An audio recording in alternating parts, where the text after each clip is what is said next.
આજે પ્રમુખ અને ઉપપ્રમુખની આજે ગુજરાત પ્રદેશ ભારતીય જનતા પાર્ટી દ્વારા જે નિમણૂક કરવામાં આવી છે એની અંદર કરજણ તાલુકા પંચાયત આજે પ્રમુખ તરીકે રોશનીબેન જયંતિસિંહ રાણા અને ઉપપ્રમુખ તરીકે ભૂમિકાબેન ચંદ્રકાંતભાઈ પટેલની નિમણૂક કરવામાં આવી છે.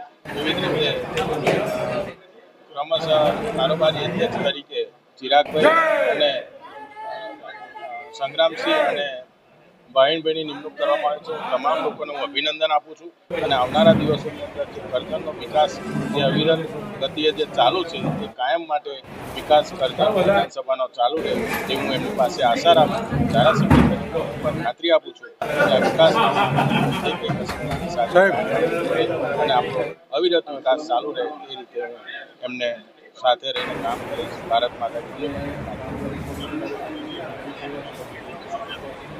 કરજણ તાલુકા પંચાયતના પ્રમુખ તરીકે અમારા સહપ્રમુખની રોશનીબેન રાણાની જે ભારતીય જનતા પાર્ટીએ વરણી કરી છે તે બદલ હું પાર્ટીના શીર્ષ જિલ્લા સંગઠન ધારાસભ્ય શ્રી અક્ષયભાઈ આભારી અને પ્રમુખ તરીકે જે વરણી કરી છે મારી પત્નીની તેની પર અમે ખરા ઉતરીશું એવી હું બાંયધરી આપું.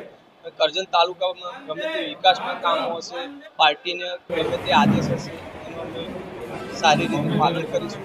અને મેં સંગઠનમાં છેલ્લા 20 વર્ષથી કામ કરું છું. પાર્ટી અમારી પ્રગટ કરી બદલ પાર્ટીનો આભાર.